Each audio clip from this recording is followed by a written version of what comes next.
It's New Brew Thursday. Woo! And we are drinking Shift from New Belgium Brewing, which is their newest offering in cans. And they have like a shifting gears kind of thing on here. Yeah. From bicycles, even though that has nothing to do with the name of the beer. Well, I mean, it's, it's punny. Punny. Well, and it's also... It's a punny beer. It fits their brewery because they ride a lot of bikes. And they build things. Like, New Belgium, they have awesome beer, but then they have a whole other department that's just look, here's a bunch of crap, build something cool out of it. And those dudes are all right. Nice. So let's make a slide in the office. And so now there's a slide. No, we've been there, office. and there's many examples. You went down the slide. Yeah, well, that's one thing. I chose not to. There's this back room that Eric took us to that is just, it's a bunch of crap laying around with tools. Yeah. It's like my job, but fun. I have to fix things, and it's my job, except I don't have this overwhelming sense of wanting to kill myself while I do it. Yeah. Well, I don't want to kill myself. You have a list. That's another story. You have a list. It's like John's job, only without the elevators. Yeah, exactly. And there's parts laying around, and there's some guy from New Belgium watching this going, I could build an elevator. Seriously. And it's a really cool elevator, Yeah. You do realize you did never actually bring your glass back, right? I didn't. Yeah. I don't have a glass. Yeah. So John, so we're just gonna go ahead and do this. This is how this is gonna happen. But One, two. Yeah, exactly. So, but Shift is really cool because I guess New Belgium, they got a big, shiny, pretty new canning line, and they wanted to make a beer that was strictly for cans, and so they did Shift. It's a pale lager. Just nice, easy drinking. But the nice thing is that, if you know me, I love two things: Saison and New Zealand hops. I thought you were going to say shiny things. But yeah, so it's a pale lager, but they're using, it's okay. They're using Nelson Sauvin hops in the finish. I did not know that. Yeah, I'm very excited. And so, cheers. Cheers. They're also using Target hops, which I thought was interesting because I thought they buy their hops from Target, but it's a different Target. Yeah, not the same thing. It's like a. Come on, that was. This is the punniest show of all time. Well, yeah. Anyway, you're dismissing my joke. I'm dismissing it. It's been dismissed. My joke was a joke. Now. My joke was a joke on top of a joke, and you're like, yeah, whatever. Why, John and Tyler? I didn't see you there. Jesus. You may go now. Have a banana. It just struck me as weird, so I looked it up, and Target are actually a substring of Kent Golden. Yeah, it's like a British. So it's like a Fuggles kind of hop. Yeah. So, it's a bittering. Yeah, so. yeah. Did you say this was their first offering in a can? No, they've canned other things before, like they can Fat Tires Fat Tire, they can Rangers in a tin. But they got a brand new line. It's their new line. Canning line. Yeah, okay, their new line has double the capacity of their old one, and so they were canned beer, and which is cool because from what I understand, you can't find Shift on tap. It's strictly. But you can't find it at New Belgium. Well, yeah, there's that. What you said was a lie. So why do you lie to our audience? Why do you lie to our audience? It was a partial truth. Mm-hmm. Liar. Yeah, go to a bar nearby. Oh, wait, hold on. Sorry, your pants were on fire. Oh, I thought you were doing something else there. It was also an opportunity for me to grab Matt's house. This is good. I feel weird. All right, so apparently this is the beer. It's a pale ale. Pale lager. Pale lager. Oh, it's a lager. It is a lager, yes, it says right there, pale lager. I fail. All right, so it's a pale lager. And this is apparently what employees at New Belgium have after their shift. After their shift is over. Yeah, it's like when your work is done, you'll want one. Yeah, you'll want one. Although I have to ask the question, there are dark lagers, of course. Sure. But on average, pale lager seems like a redundant statement to me. Well, I feel like a lager is expected to be pale, and if it's not going to be, then you specify that it's not going to be pale. I can see that. I see what you mean, but this is one of those things that Bill would want to stab you right now because Bill wants to stab me all the time. That's not. I can imagine him watching this and going, "What about Doppelbock?" Well, no, that's what I'm saying. It's there are dark lagers, obviously, but usually that's specified when it's dark, not necessarily when it's pale. I know what you mean. So. You could just say lager, and you'd pretty much know what they were getting at. But by the way, but I think they want to. I think the reason I'm getting to this is I think in my head what I think they're trying to do is separate it from because I think for the majority of craft beer drinkers out there, especially the newer craft beer drinkers, no offense, lager has almost like a swear word. Yeah, absolutely. And so it's like I think it's one way for them to separate themselves from. It makes it sound like the macro lager. I see what you're saying. It makes it sound like it's more crafty. A crafty lager. Yeah, exactly. Crafty lager. Yeah. Well, I have to we say, should brew a crafty lager. This lager's crafty. That might be. Well, this is a crafty lager. It's a crafty They've lager. done it. But nice thing about this lager is look at the clarity. Yeah, on this dude. stuff. Well, it is a lager. This is like I it's mean, like crystal. It's been lagered. Yeah. So yeah, exactly. I mean, it's like I could look into this stuff and like see the spirits. this is If we had a drinking game going right now where people had to drink every time we said lager, like our entire audience would be passed out drunk right now. Epic. They'd be like, whoa! They're like, stop. Stop. Shot. Yeah. Lager. Wow, stop it.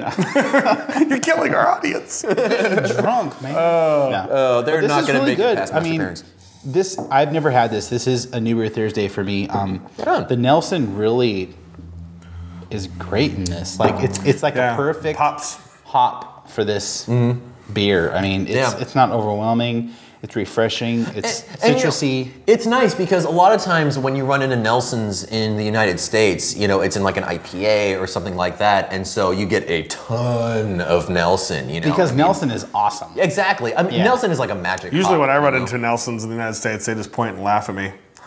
Oh God. Yeah, there's that. But no, it's nice to see a beer that takes Nelson's and they use it in like a more subtle kind of way. Well, Nelson is a high alpha hop. Yeah. And so using it in a lager like this just kind of makes sense. I mean, they get more mileage for their hop, and it's what is Nelson, like 12? Yeah, it averages alpha? like 11 to 13, something like that. So I mean, you get a lot of bitterness for your buck, I guess. But at the same time, you get a lot of flavor and a lot of quality from it. It's got a ton of oil in it too. It's a super oily hop, so you get a lot of like you said, for the quantity that you're putting in, you get a lot out of it. So anyway, I'm going to take this moment right now to interrupt this conversation and bring you a special news bulletin. We now have shirts, stickers, and patches available for you to buy. And the reason you're thinking, why do I want to buy a sticker, patch, or a shirt, is because, hey, you know what? We could use the money. We're broke. No, that's not why. Oh, no. You're right. No. Super cool. Yeah, that's right. No, that's not why either. I forgot. No, because the front of it says, the front of it tells the world you're a craft beer drinker, and the back of it says, I know how to pick good podcasts. That's pretty much it. Yeah, that's what it is. You're a great podcast picker. Yeah, you pick you well pick podcasts. Go buy a Film Riot shirt while you're at it. Yeah. Triune Films. Whatever. It's a great podcast. Go watch it. Film Riot. Yes, very nice. Anyway, We're fans. so if you'd like to pick up a shirt, pick up a patch, pick up a sticker, support the show, do whatever you can, go to newbeerthursday.com/store. I have made it as easy as possible for you to get to that page. Where you can use PayPal to check out. And since we've been getting a lot of questions about this, I'm going to take a minute to answer a couple of them. Yes, we will ship to Canada. Yes, we will ship to Mexico. We will ship stickers and patches to other points in the world, pretty much anywhere. But shirts, probably not. It should be noted that the shirts will not start shipping until May 1st. But you probably do want to order them if you want one because they are kind of going pretty quick. So, kudos to our fans. For real. Thank you. That's kind of blowing me away right now. Yeah, I was like, wow, people actually wanted these shirts, so I didn't dump all this money for nothing. Yay. So that made me happy. So while we congratulate ourselves on that, Congratulations, Steve. Yay! We're going to let you go watch Dr. Bill do something that will make you happy. With one of us. Oh, that sounded weird. Tasty.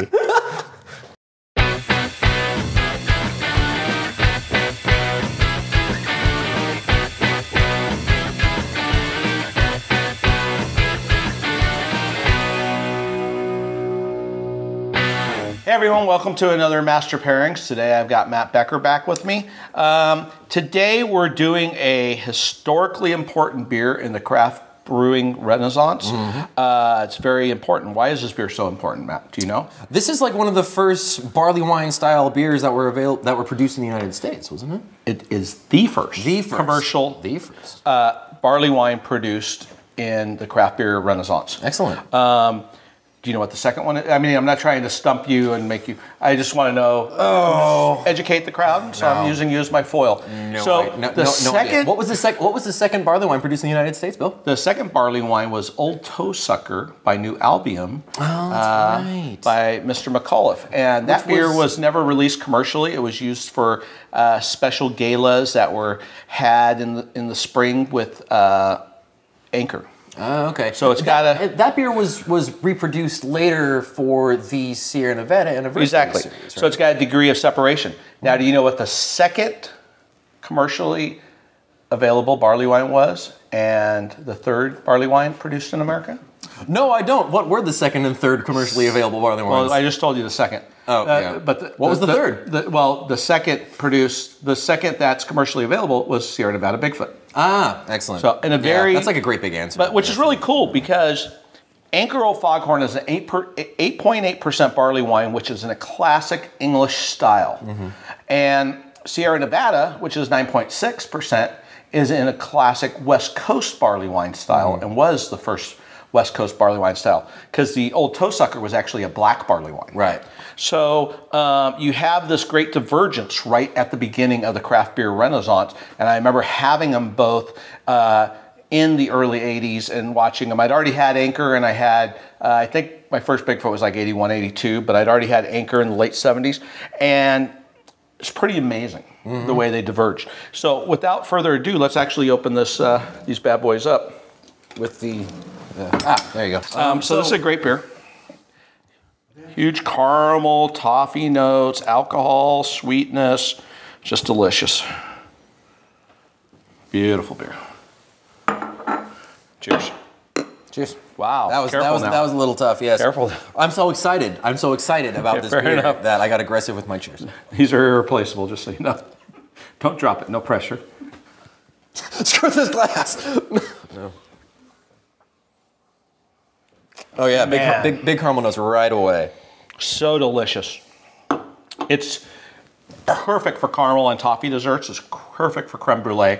Goes so amazingly with blue cheeses. Oh yeah. It is just a great beer.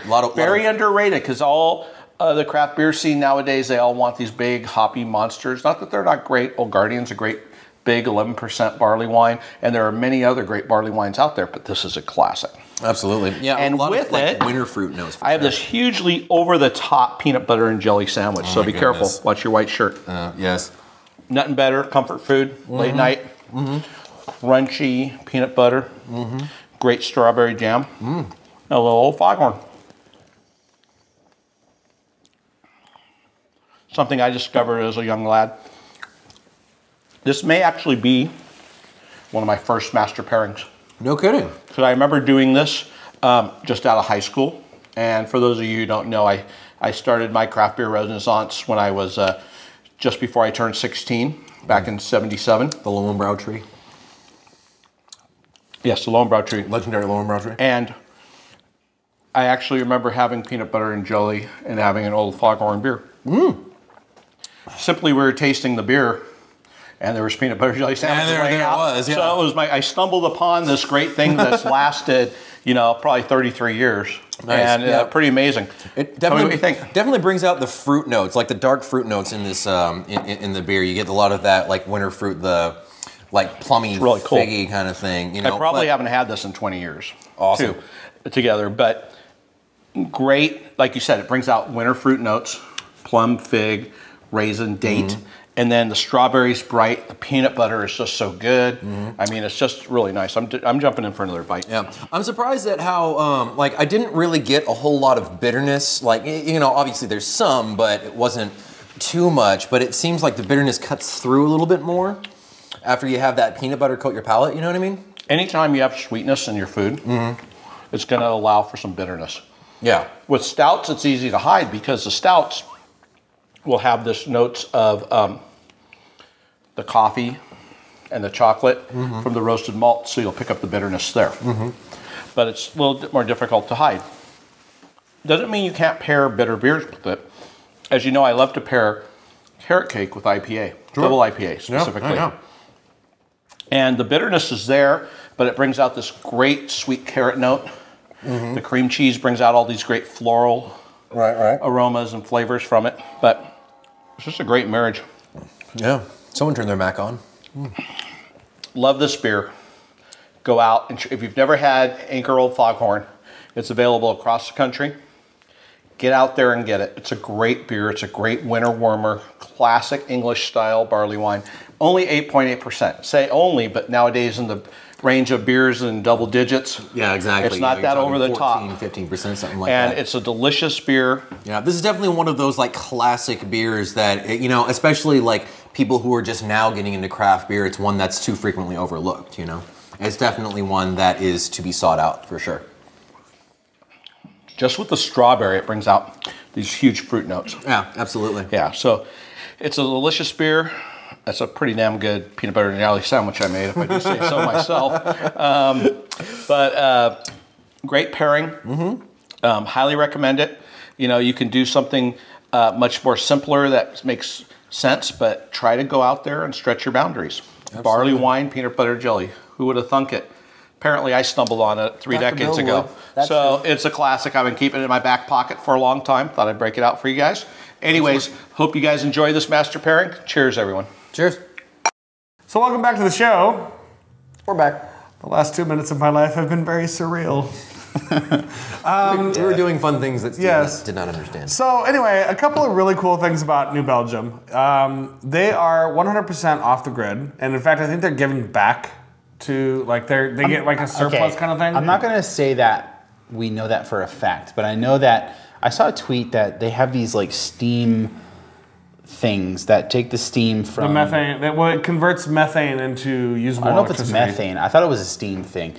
Don't quote us on this, but they have this big thing that takes Stuff things that they produce and produces electricity. Other stuff. And I remember the tweet saying, "We are now officially 100% off the grid." Right. Nice. And the scale, I mean, New Belgium, they're not a small brewery. They're pretty big. They're like the 3rd or 4th largest brewery in the United States. Craft they do, brewery. Yeah, Craft yeah. brewery, They do something like over 700,000 barrels a year. Yeah, they're not screwing around. Like, they make beer. Yeah. And they're like they don't mess delicious around. beer. Yeah, And so exactly. the fact that they're not even using electricity that like can be supplied to them is just awesome. Yeah, exactly. And yeah. they still make great beer. Yeah, they like get most of their, they get like a good chunk of it like from like a wind farm, and they do all kinds of cool stuff. Like they have like a massive water treatment plant on site, Yeah. so they don't dump any kind of, you know, They're very tainted environmentally water. friendly. They're very much about making sure that they're kind of covering their own load, and Yeah. which is awesome. That's great. And a lot of we don't want a lot of them their to roll employees are riding bikes to work and doing that whole thing. I just moved past Good, it. good. Well, the bike thing, So- that's like Denver culture too. I mean, Right, but they're not. They're Fort Collins. Fort Collins, But yeah, yeah, it's the it's same like- kind sorry, of sorry. the Colorado Colorado culture. Yeah. Yeah. There you go. excuse me. Yeah, I but lump them that's into the becoming Denver scene. bigger. I saw something on Twitter the other day that was like if like 1/3 of America rode bikes to work, it would like. Yeah, it was like Save this. the world. Yeah, it was like this massive figure, and I'm like, Yeah. you know, a lot, like almost everybody I follow that's beer related is always like, yeah, I just rode my bike to work, or I rode my bike like 20 miles, or I ran this morning, and I'm laying in bed going, good for you. I'm not doing any of those things. The people I follow on Twitter that actually can do that, like Well, you can't live really within ride with 3 all or your- 4 or 5 miles of their work. I know Brad from the Hopcast, when he was working at the place he worked at before he became like an independent guy, he would bike to that place, and then when he started Loose Keys, he was at home, and so now he runs every day. So it's Now it he works out. commutes, but it's just like this big circle that leads back to his house. So And you can it's- follow it on path. Yeah. If you're a friend. Yeah, But, I mean, like I would bike to work, except it's like 50 miles or so. So that wouldn't really work out real well. Well, I would bike to work also, and it's also 50 miles or so, but I have Tools. 2,000 pounds worth of tools. Yeah, exactly. You kind of need to. I walked. Did you just call me a pussy? Yeah, you can't ride to work with 2,000 pounds on you. Okay, I'm a I pussy. walk to work every day. Every day I walk to work. Yeah. Yeah, from your bedroom to your office. That's like 5 feet, not even You 15 poor feet. bastard. Yeah, they didn't know that. They do now. That was secret information. He has a room and he has a separate office. That's how lame Steve is. I walk from my bedroom to my other bedroom. No, he's not lame. Sometimes you don't even put clothes on to go to work, okay? You were not supposed to know that. My You parents- told me. Never mind. I do sometimes walk to my kitchen and make oatmeal. Okay. Sometimes. So do I. Yeah. Just Anyway. not during working hours. So, getting back to the actual Belgium, thing that we're yes. doing. The other thing about this is this beer is in cans, which has recently it's kind of done the typical craft beer roller coaster, which is like, hey, we're doing cans. Everybody's like, yay, cans! And then it's like, oh, you know what? Cans suck. Yeah, cans suck. So let's just, I mean, I wanted to just bring that out to you guys, and because I have my own opinions on it. John, I know you do. let's just do the basics here. Okay, cans are cool because you can take them places that you can't take bottles. Although, if you're in a bar fight, a can's not going to help you as much as a bottle. You cannot make a shank out of it. Yeah. Just imagine a trying bottle to is take an a can instant and being weapon. like, bam! Yeah, now it's I've got an a instant bent weapon. ass can. Argument over. So, Because with the stay safe and can, drink you got to beer. be like, and you're like ripping it apart to like, yeah, I'll get some shrapnel here in a minute. You just hold on, sir. Yeah. The big controversy with cans, though, is bauxite mining. Right. And it's a very invasive procedure that basically requires, aluminum comes from bauxite, and you have to apply chemicals to bauxite to get aluminum from it, as far as I know, I think. And it's a very environmentally invasive procedure. Yeah. That's the big controversy with cans. Cans would be. But the bigger problem is that people aren't recycling cans as much as they should because Yeah, it's like 50%. it's a 50% recycle rate. And that's the problem. If people did 100% recycling of cans, then there wouldn't be a problem. Yeah, it would be because you wouldn't need Right. to have the bauxite mines and whatever. I know, but because here- people don't, Here in it's, SoCal, we have recycled trash cans that are provided by the city, and I know that's not everywhere, but I wish it was. Yeah. Because it's not that hard. I mean, Yeah, and you buy honestly, a second can in your house and boom, there you go. dude, aluminum right now is $2.25 a pound. You can make some bank off aluminum right now. Right. I mean, Seriously. so there's incentives to recycle, but the bigger problem is the invasive mining. I'm not saying that's something that should detour brewers from doing canning. I personally am a fan of canning. I think it's great. It's whatever. just a problem that is out there, so we're just letting people know. Yeah, exactly. It's got ups and downs, because there's the environmental issues, but then when you come to the product itself, it's so much better for the beer. All right, so canning or no canning? John. That's a hard. That's a good. No, this is cool. Overall, no canning. All right, Matt. Oh, now I'm on the spot. I'm gonna have to go canning. I am going to go with no canning simply because it's a personal preference of my own to open a bottle of beer. It has nothing to do with the environment because honestly, if you know me, I probably let's don't do really this. give a shit. My issues are environmental. Your issues? The reason I'm pro is because of the quality of the product. And Steve? Let's just keep this simple. I love opening a bottle of beer. All right. Well, I'm sorry, I just do. I think it's one of the greatest moments of the day is when you just. In the end, I think the important thing is that we're generating a conversation, you know what I mean? Because there are obviously issues on both sides, and I think, the fact that people are really talking about it at this level is the most important I'm not going to part, hate on you know what I mean? breweries that do can. No, it's not like I'm going to be like, I will never buy a can of beer. Can of beer is awesome, and it does preserve the beer way better than bottles, no question. And the whole idea of tinniness and canned beers is a moot point. It's a thing of the 70s. I mean, it's all good. So however you drink your beer, When it stay comes down safe to and it, though, yeah. just I just ruined Steve's. Yeah, it's fine. Shift is a great beer. Shift is a great beer. Go out and buy it, enjoy it, and until next week, stay safe and drink beer. There you go. Cheers.